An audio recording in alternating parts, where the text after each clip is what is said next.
देखो अपन रीट 2025 को टारगेट करते हुए तीसरा चैप्टर कंप्लीट करने की कगार पे हैं, कार्बन एवं इसके कंपाउंड, जिसमें मैंने आपको जनरल बातें सारी बता चुका हूं। जिसमें सबसे पहले कार्बन का परिचय को देखा हमने कि क्यों ही कार्बन इतने कंपाउंड बना रहा है।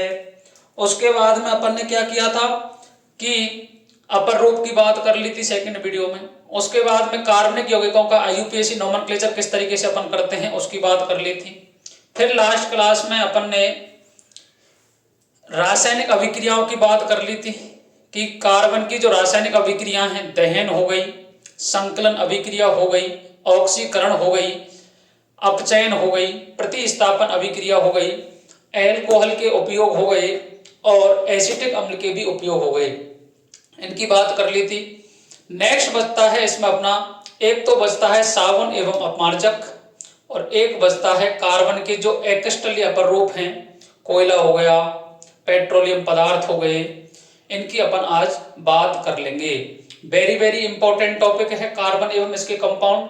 2 क्वेश्चन देखने को मिल सकते हैं या आपको एक क्वेश्चन यहां से देखने को मिलेगा ही मिलेगा, ये गारंटी है। और ये जितने भी क्लासेज हैं आपकी एनसीईआरटी बेस हैं। एनसीईआरटी में जितनी भी लाइनें दे रखी है मैं आपको साथ के साथ क्लियर करता जा रहा हूं, क्योंकि आपने आरएस प्री का एग्जाम देखा तो पूरा पेपर चेंज था। इस चक्कर में जो आपका प्री रीड होने वाला है पात्रता ही है, लेकिन यदि लेवल के क्वेश्चन बना दिए एनसीईआरटी से तो फिर हवा लगनी नहीं है। 83 नंबर लाना भी कठिन हो जाएगा हमारे लिए। इसलिए अपन अच्छा मैटर पढ़ें, एनसीईआरटी की बुक पढ़ें, बाजार में भ्रमित ना हो किताबों से। जैसे पहली बार जितने भी बच्चे तैयारी कर रहे हैं उनको थोड़ा आइडिया नहीं है, वो क्या करते हैं बाजार में जाते हैं कोई भी रंगीन बुक। सबसे हमारी अच्छी आदत क्या है, बुरी आदत मान लो लेकिन इस टाइम पर अच्छी आदत मानते हैं बच्चे, कि साइंस की आज तक कोई भी बढ़िया रेफरेंस बुक है ही नहीं। प्री रीड के लिए, सेकंड ग्रेड के लिए कोई भी ऐसी बुक नहीं है जिसमें आप कंप्लीटली पढ़ सकते हो। आपके पास बस एक ही मैटर है, एनसीईआरटी की बुक, और जिससे कोचिंग से आप तैयारी कर रहे हो वहां के नोट्स प्रेफर कर सकते हो। नोट्सों को प्रेफर करो थ्योरी के लिए और एनसीईआरटी के सारे क्वेश्चन लगा लो, आपका एक भी क्वेश्चन पेपर में गलत नहीं होगा, ये गारंटी है साइंस में। क्योंकि साइंस के जितने भी क्वेश्चंस बनते हैं वो सारे एनसीईआरटी बेस ही बनते हैं, बाहर से बन ही नहीं सकते। और साइंस और मैथ का क्या है, पैटर्न भी सेम है। पैटर्न सेम होने से क्या होता है, चाहे कितना ही क्वेश्चन लेवल का बन जाए लेकिन पैटर्न हमेशा समान रहता है। तो पैटर्न हमेशा समान रहता है, इसलिए आपने देखा होगा कि साइंस और मैथ के टीचर पेपर होते ही आंसर की ले आते हैं, लेकिन जीके वाले जो टीचर हैं वो साथ के साथ आंसर की ला ही नहीं सकते, क्योंकि यदि क्वेश्चन बाहर से आ गए तो वो खुद ही 8 साइड के हैं, उनको आंसर देखने में किताबें ढूंढनी पड़ेंगी, किताबें ढूंढेंगे तब जाकर के वो आंसर निकालते हैं, क्योंकि वहां पैटर्न क्लियर नहीं है। जब पैटर्न क्लियर नहीं होता वहां लेवल कुछ भी हो सकता है, लेकिन यहां पैटर्न क्या होता है, क्लियर होता है। आई बात समझ में? तो देखो समझिएगा, आज अपना नेक्स्ट टॉपिक जिसकी अपन बात करते हैं, कोयला एवं पेट्रोलियम पदार्थ। बहुत ही बढ़िया है। मैंने आपको बताया था कार्बन के क्रिस्टलीय अपर रूप और कार्बन के एक्रिस्टलीय अपर रूप। क्रिस्टलीय अपर रूप में आपके 3 आते हैं, हीरा, ग्रेफाइट, फुलरेन। एक्रिस्टलीय में कौन कौन आते हैं बताओ? कोयला, चारकोल, कोक और पेट्रोलियम पदार्थ। आज बात करेंगे अपन, देखो कोयला, पेट्रोलियम पदार्थ तथा प्राकृतिक गैस आज का वेरी वेरी इंपॉर्टेंट टॉपिक है। एक क्वेश्चन आपको यहां से देखने को मिल सकता है, तो समझिएगा। सबसे पहले इनको बोलते हैं ईंधन। ईंधन इसलिए बोलते हैं क्योंकि ये एनर्जी प्रोवाइड करते हैं हमारे लिए। जैसे आपने कोयले को जलाया है तो वहां से आपको एनर्जी मिलती है, एनर्जी भी मिलती है और ज्वाला भी मिलती है। कुछ समय के बाद में बाष्पीय पदार्थ अलग हो जाता है तो ज्वाला तो हो जाती है बंद, लेकिन एनर्जी अपने को भरपूर मिलती है। आई बात समझ में? इसके बाद में ये 3 प्रकार के होते हैं, एक होता है ठोस ईंधन, एक होता है द्रव ईंधन और एक होता है गैस ईंधन। जो ठोस ईंधन है उसमें अपने आते हैं कोयला, लकड़ी, उपला। उपला किन्हें बोलते हैं बताओ? गाय या भैंस के गोबर को यदि आप घर में गांव में देखते होंगे तो उसको थापते हैं तो उपला बन जाते हैं, उपला बन जाते हैं तो उससे अपन को एनर्जी प्राप्त होती है। इसके बाद में द्रव ईंधन में आते हैं पेट्रोलियम पदार्थ। पेट्रोलियम पदार्थ में आप जानते हो डीजल हो गया, पेट्रोल हो गया, केरोसिन हो गया। केरोसिन पहले गांव में आता था लेकिन आजकल उसको बंद कर दिया क्योंकि लाइट वगैरह और गैस आ गई, इसके लिए केरोसिन को बंद कर दिया है। आई बात समझ में। इसके बाद है गैसीय ईंधन। गैसीय ईंधन में अपन यूज करते हैं सीएनजी हो गया, एलपीजी हो गया, रॉकेट प्रणोदक हो गया, पेट्रोलियम गैस हो गई। सीएनजी को बोलते हैं कंप्रेस्ड नेचुरल गैस, संपीड़ित प्राकृतिक गैस, जिसका उपयोग अपन कहां करते हैं, वाहन में यूज करते हैं। आजकल सीएनजी की गाड़ी चल रही है दिल्ली में और राजस्थान में भी ऑटो वगैरह चल रहे हैं इसके। तो सीएनजी की गाड़ियां हैं, इनका जो प्रमुख घटक होता है सीएनजी का वो होता है मीथेन, मीथेन होता है। इसके बाद है एलपीजी। एलपीजी है लिक्विफाइड पेट्रोलियम गैस, अर्थात द्रवीकृत पेट्रोलियम गैस। ये अपन जो घर होता है, रसोई होती है, उसमें जो सिलेंडर में गैस होती है वो एलपीजी होती है। इसमें मेनली रूप से ब्यूटेन और प्रोपेन में भी आइसोप्रोपेन पाया जाता है। लेकिन यदि अपने घर की जो गैस है वो यदि लीक हो जाती है तो लीक होने के लिए उसमें मर्केप्टेन मिलाते हैं, थायोसल्फर, जो एक दुर्गंध युक्त गैस है, जिससे अगर गैस लीक होती है घर में तो हमारे क्या होता है, उसकी गैस का पता चल जाता है। हमारी जो नाक है, नाक से अपन सूंघते हैं, सूंघने से अपने पता पड़ जाता है, तो अपन भारी घटना से भी बच सकते हैं। आई बात समझ में। अब मैं एक एक बात करूंगा, आप ध्यान से सुनते जाएं, किस तरीके से इंपॉर्टेंट बातें करने वाला हूं मैं इसमें। तो देखिएगा, कोयला, सबसे पहले बात करेंगे कोयले की। तो कोयले का पता है आपको, ये अकशेरुकीय अपर है। तो पहले सबसे बड़ा क्वेश्चन तो यही बन जाता है कि कोयला कैसा है, तो कोयला अकशेरुकीय अपर है। कैसा है? अकशेरुकीय अपर रूप है। इसके बाद में इसका जो औसत ऊर्जा का मान है, कोयले से अपने को 35 से 40% एनर्जी प्राप्त होती है। आपको पूछ लेगा कि कोयला एनर्जी कितना प्रोवाइड करता है, तो 35 से 40% प्रोवाइड करता है। कोयला 4 प्रकार का होता है। कोयले के कितने प्रकार हैं? 4। कौन कौन से? एंथ्रेसाइट, बिटुमनी, लिग्नाइट, पीट। एंथ्रेसाइट में कार्बन की मात्रा कितनी है? 94 से 98, अर्थात 90 से एबव यदि मिलेगा तो वो क्या होगा? एंथ्रेसाइट। बिटुमनी में 80% कार्बन होता है, लिग्नाइट में 67% होता है और पीट में 60% होता है। रंग कैसा होता है? एंथ्रेसाइट चमकीला काला होता है, बिटुमनी काला होता है, लिग्नाइट भूरा पाया जाता है, पीट हल्का भूरा पाया जाता है।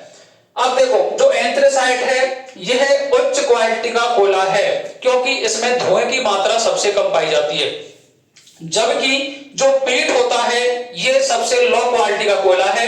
यदि इसको जलाओगे तो अत्यधिक हमें धुआं प्राप्त होती है। इससे अपन क्वालिटी का पता कर सकते हैं। इसके बाद में बात आती है कि जो बिटुमनी कोयला है यह अपने भारत में सर्वाधिक पाया जाता है, जबकि लिग्नाइट कोयला है यह हमारे राजस्थान में सर्वाधिक पाया जाता है।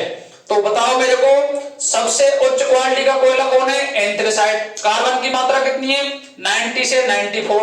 उसके बाद में बिटुमनी कितना है? 80%। उसके बाद में लिग्नाइट कितना है? 67%। उसके बाद में कौन है? पीट 60%। आई बात समझ में। राजस्थान, आपको पूछ लेगा राजस्थान में सबसे ज्यादा पाए जाने वाले कोयला कौन सा है, तो कौन सा है बताओ? लिग्नाइट। भारत में सर्वाधिक पाए जाने वाला कोयला कौन सा है? बिटुमनी। इसके बाद में आपको पूछ लेगा लिग्नाइट का कलर क्या है? भूरा। बिटुमनी का कितना है? काला। इसके बाद में एंथ्रेसाइट का क्या है? चमकीला काला। और यदि आपसे पूछ ले पीट का क्या है? हल्का भूरा। आई बात समझ में। किसी को कोई परेशानी कोयले में? इतना याद होना चाहिए, इतना याद होगा काम बन जाएगा आपका। इसके बाद नेक्स्ट बात करते हैं अपन कोयले का भंजक आसवन। यदि कोयले को आप वायु की अनुपस्थिति में 1000 केल्विन पर हीट करते हो तो जो कोयला होता है ना, कोयले से बनता है कोलतार, कोल गैस और अमोनिया बनता है। आपको पूछ लेगा यदि कोयले का भंजक आसवन करते हैं तो कौन कौन से पदार्थ प्राप्त होते हैं, तो कौन कौन से होते हैं? कोलतार, कोल गैस और अमोनिया। आई बात समझ में। अब नेक्स्ट बात करते हैं पेट्रोलियम पदार्थ। पेट्रोलियम पदार्थ किन्हें बोलते बताओ? पेट्रो का मतलब होता है चट्टान और ओलियम का मतलब होता है तेल, अर्थात चट्टान से जो प्राप्त होता है तेल उसे क्या कहते हैं? पेट्रोलियम पदार्थ। अब जो पेट्रोलियम पदार्थ है इनका पृथक्करण प्रभाजी आसवन विधि द्वारा करते हैं। किससे करते हैं? आपको पूछ लेगा कि पेट्रोलियम पदार्थों का पृथक्करण किस विधि द्वारा किया जाता है, तो प्रभाजी आसवन द्वारा किया जाता है। प्रभाजी आसवन के द्वारा हमें क्या प्राप्त होते हैं? प्रभाज प्राप्त होते हैं। क्या प्राप्त होते हैं? यदि आप प्रभाजी आसवन करोगे तो आपको एक से ज्यादा पदार्थ मिलेंगे, तो उन्हें बोलते हैं प्रभाज। तो देखो पेट्रोलियम गैस, यदि पेट्रोलियम गैस है ये अपने को निम्न ताप पर मिल जाती है।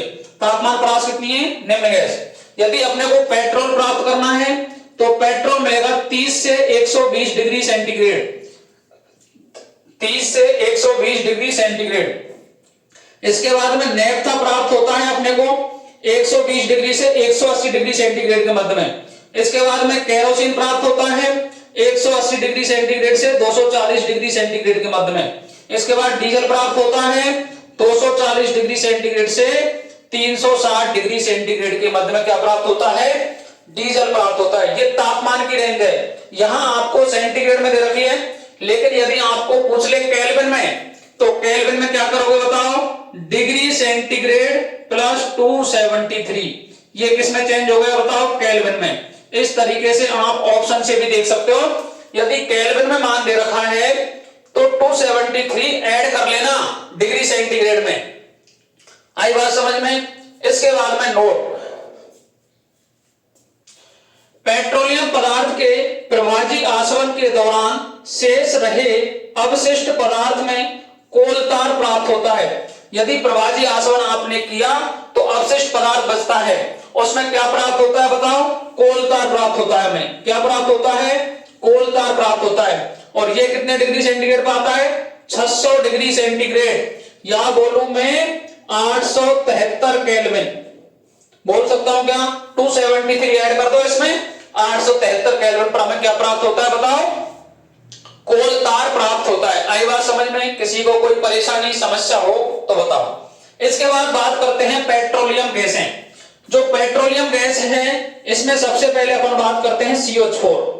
CH4 को अपन मीथेन कहा जाता है। CH4 को क्या कहा जाता है? मीथेन। इसके जो अन्य नाम है वो है बायोगैस। बायोगैस हो गया, जैव गैस हो गया, गोबर गैस हो गया, मार्स गैस हो गया और CNG गैस हो गया। ये क्या हो गए इसके अन्य नाम। मार्स गैस इसलिए इसका नाम पड़ा क्योंकि दलदली क्षेत्र होते हैं, जैसे हनुमानगढ़ गंगानगर वाला जो जिला है ना, उसमें पानी की मात्रा सबसे ज्यादा है, तो वहां दलदल मिलता है और दलदलों में मार्स गैस प्राप्त होती है हमें। और ये क्या होती है? कम क्रियाशील होती है। क्या होती है? कम क्रियाशील होती है, क्योंकि यह किण्वन से प्राप्त होती है, क्योंकि किण्वन से प्राप्त होती है। CNG गैस का मुख्य घटक, यदि आपको पूछ ले CNG गैस का मुख्य घटक क्या है? मीथेन है। जलाने पर धुआं रहित व कम ऊर्जा मान वाली हल्की गैस है। ये क्या करते बताओ? यदि आप इसको जलाओगे तो ये कम धुआं देगी और हल्का ऊर्जा मान है इसका। इसके बाद में हल्की गैस है, इसलिए इसका यूज अपन जितने भी वाहन वगैरह होते हैं उनमें अपन CNG का यूज करते हैं।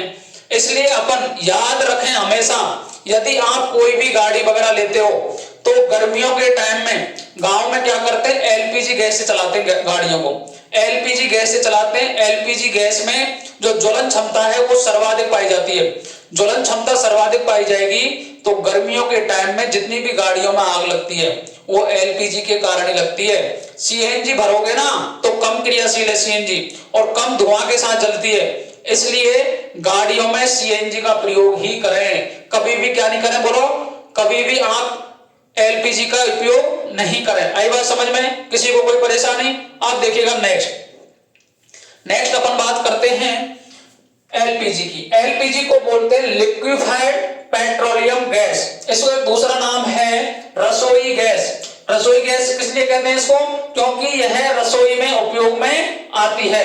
अब रसोई में उपयोग में आ रही है तो अपन देखो इसको समझ लें। इसका जो मुख्य घटक होते हैं वो होते हैं ब्यूटेन एंड प्रोपेन। क्या है जी? Butane and propane. और प्रोपेन में भी आइसोप्रोपेन है। क्या है? आइसोप्रोपेन। ऊर्जामान सीएनजी से अधिक होता है, ये सीएनजी से ऊर्जामान इसका अधिक होता है, जन हानि हो सकती है। यदि एलपीजी कहीं भी क्या हो गया बताओ, एलपीजी में कहीं भी क्या हो गई, लीकेज वगैरह हो गया तो आग लग सकती है। आपने देखा होगा कुछ दिनों पहले जो भांकरोटा है ना जयपुर में, भांकरोटा में एक एलपीजी के ट्रक में क्या लगी थी, आग लगी थी, जिसमें कम से कम 50 से ज्यादा लोग झुलस गए। रीजन क्या था, एलपीजी गैस अत्यधिक क्रियाशील होती है। रिसाव का पता लगाने के लिए इसमें मर्केप्टेन या थायोसल्फर का मिलाते हैं, जो क्या होती है, दुर्गंध युक्त पाई जाती है। यदि आपके घर में गैस वगैरह लीकेज हो जाती है तो अपन उसमें क्या मिल जाते हैं बताओ, मर्केप्टेन वगैरह मिला देते हैं, जिसकी गंध को आप सूंघ करके पता कर सकते हैं कि रसोई में भैया गैस खुली हुई है, इसको बंद कर दो। आई बात समझ में? किसी को कोई परेशानी, समस्या, दिक्कत हो तो बता दो।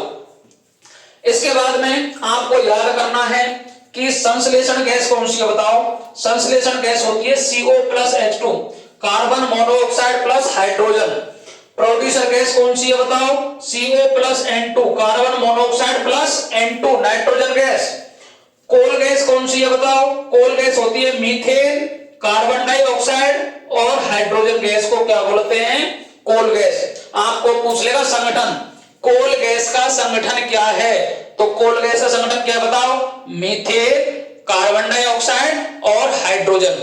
किसी को कोई परेशानी, पेट्रोलियम, कोयला एवं प्राकृतिक गैस में, इतना याद कर लो, एक क्वेश्चन बन जाएगा। अब मैं बात करता हूं कुछ क्वेश्चंस की, मैं बोलता जाऊंगा, आप याद करेंगे, देखिएगा,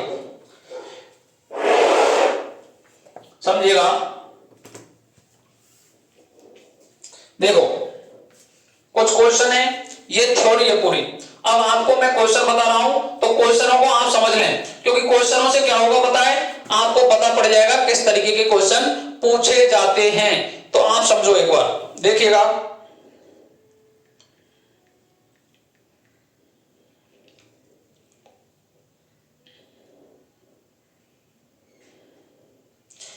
निम्न में से कौन सा कोयला अधिक धुएं के साथ जलता है, निम्न में से कौन सा कोयला अधिक धुएं के साथ जलता है। ऑप्शन है एंथ्रेसाइट, ऑप्शन बी है बिटुमनी, ऑप्शन सी है लिग्नाइट, ऑप्शन डी है पीट। तो मैंने क्या बताया, सबसे लो क्वालिटी का कोयला कौन है, पीट। और लो क्वालिटी का पता कैसे पड़ता है, जो अत्यधिक धुआं देगा उसे ही क्या कहेंगे अपन, सबसे लो क्वालिटी का। तो क्या आ जाएगा ऑप्शन इसमें, पीट। Option number D is the correct answer. Next question की बात करते हैं। एंथ्रेसाइट कोयले में कार्बन की मात्रा पाई जाती है, एंथ्रेसाइट में कार्बन की मात्रा पाई जाती है। ऑप्शन नंबर 1 है 82%, 82%, 96%, 67% और 60%। एंथ्रेसाइट में कार्बन की मात्रा कितनी है बताओ, 94 से 98%। तो 96% कितनी पाई जाती है, कार्बन की मात्रा पाई जाती है। नेक्स्ट क्वेश्चन की बात कर लेता हूं। प्रभाजी आसवन में नेपथा, प्रभाजी आसवन में नेपथा कितने तापमान पर अलग किया जाता है। प्रभाजी आसवन में नेपथा कितने तापमान पर अलग किया जाता है। ऑप्शन है 30 से 120 डिग्री सेंटीग्रेड, 25 से 30 डिग्री सेंटीग्रेड, 120 से 180 डिग्री सेंटीग्रेड, 180 से 260 डिग्री सेंटीग्रेड। तो देख लो नेपथा 120 से 180 डिग्री सेंटीग्रेड। तो C option is the correct answer. लिख लें इन क्वेश्चनों को, ये पूछे जाए, क्योंकि कहीं ना कहीं पहले एग्जाम में ये क्या है, पूछे गए। आई बात समझ में। नेक्स्ट क्वेश्चन, पेट्रोलियम के प्रभाजी आसवन में अंतिम उत्पाद बनता है। पेट्रोलियम के प्रभाजी आसवन में अंतिम उत्पाद बनता है। ए ऑप्शन है केरोसिन, बी ऑप्शन है डीजल, सी ऑप्शन है स्नेहक तेल और डी ऑप्शन है डामर। तो देखो, यदि पेट्रोलियम पदार्थ का प्रभाजी आसवन कराओगे आप तो लास्ट में क्या मिलता है बताओ, प्रभाजी आसवन किया जाता है। तो क्या मिलता है बताओ, डामर प्राप्त होता है। क्या प्राप्त होता है, डामर, कोलतार। आपने देखा होगा सड़क वगैरह बनती है तो कोलतार डालते हैं उस पर, कोलतार अर्थात डामर करते हैं ना अपन, तो उसे क्या कहते हैं बताओ, पेट्रोलियम पदार्थ का अंतिम उत्पाद। आई बात समझ में। नेक्स्ट क्वेश्चन, सीएनजी में मुख्यतः कौन सी गैस पाई जाती है? सीएनजी में मुख्यतः कौन सी गैस पाई जाती है? ए ऑप्शन है मीथेन, बी ऑप्शन है एथेन, सी ऑप्शन है प्रोपेन और डी ऑप्शन है ब्यूटेन। तो बताओ कौन सी गैस मिलेगी? मीथेन गैस पाई जाती है। आई बात समझ में। नेक्स्ट क्वेश्चन है, द्रव सोना किसे कहते हैं? द्रव सोना किसे कहते हैं? तो द्रव सोना देखो, पेट्रोलियम, डीजल, केरोसिन और नैप्था। द्रव सोना किसे कहा जाता है? पेट्रोलियम, डीजल, केरोसिन और नैप्था। तो द्रव सोना पेट्रोलियम पदार्थों को कहा जाता है। द्रव सोना किन्हें कहा जाता है? पेट्रोलियम पदार्थों को कहा जाता है। नेक्स्ट क्वेश्चन है, राजस्थान में सर्वाधिक पाए जाने वाला कोयला कौन सा है? राजस्थान में सर्वाधिक पाए जाने वाला कोयला कौन सा है? तो आंसर हो जाएगा लिग्नाइट। क्या हो जाएगा? लिग्नाइट। नेक्स्ट क्वेश्चन है, भारत में पाए जाने वाला सर्वाधिक कोयला कौन सा है? तो ऑप्शन हो जाएगा बिटुमनी। क्या हो जाएगा? बिटुमनी। इसके बाद पूछ लेगा, एंथ्रेसाइट कोयले का रंग कितना होता, रंग कैसा होता है? तो कैसा होता है बताओ? चमकीला काला। इसके बाद पूछ लेगा कि जो प्रभाजी आसवन में यदि आप पेट्रोलियम पदार्थ को क्या कर रहे हो, प्रभाजी आसवन द्वारा पेट्रोलियम पदार्थ को अलग कर रहे हो, तो केरोसिन कितने तापमान पर प्राप्त होता है? तो 180 डिग्री सेंटीग्रेड से 240 डिग्री सेंटीग्रेड के मध्य प्राप्त होता है। पेट्रोलियम पदार्थ में जो डीजल होता है वो 240 से 360 डिग्री सेंटीग्रेड पर प्राप्त होता है। नेक्स्ट क्वेश्चन, एलपीजी का मुख्य घटक कौन कौन है? तो एलपीजी का मुख्य घटक ब्यूटेन, प्रोपेन और प्रोपेन में भी कौन सा? आइसोप्रोपेन है। एलपीजी गैस का पता लगाने के लिए, एलपीजी गैस के रिसाव का पता लगाने के लिए कौन सा पदार्थ मिलाया जाता है? तो क्या आ जाएगा? मरकैप्टेन या थायोसल्फर। इसके नेचर क्या होता है? दुर्गंध नेचर होता है। आई बात समझ में। इसलिए पूछ लेगा, प्रोड्यूसर गैस होती है, प्रोड्यूसर गैस होती है कार्बन मोनोऑक्साइड प्लस नाइट्रोजन। क्या कहलाएगी? प्रोड्यूसर गैस कहलाती है। संश्लेषण गैस है, संश्लेषण गैस कौन सी है? Carbon monoxide plus hydrogen. ये क्या कहलाएगी? संश्लेषण गैस। आपको पूछ लेगा, कोल गैस के मुख्य घटक हैं, कोल गैस के मुख्य घटक हैं। तो कोल गैस के मुख्य घटक हैं मीथेन, कार्बन डाइऑक्साइड और हाइड्रोजन। इस तरीके से 15-20 जो मैंने क्वेश्चन बताए हैं, ये 15-20 और जितने भी लाइनें लिखी हुई हैं बोर्ड पर, ये सारे एक क्वेश्चन है। एक एक क्वेश्चन एक एक लाइन में कंप्लीट हो रहा है। तो आई बात समझ में। वीडियो को लाइक कर दें, शेयर कर दें, चैनल को सब्सक्राइब कर लें और अच्छा कंटेंट पढ़ें, कहीं से भी पढ़ें, अच्छा कंटेंट पढ़ें, पेपर में आने लायक कंटेंट पढ़ें। आई बात समझ में। Thank you very much. Radhe Radhe. जय श्री कृष्णा, जय श्री श्याम।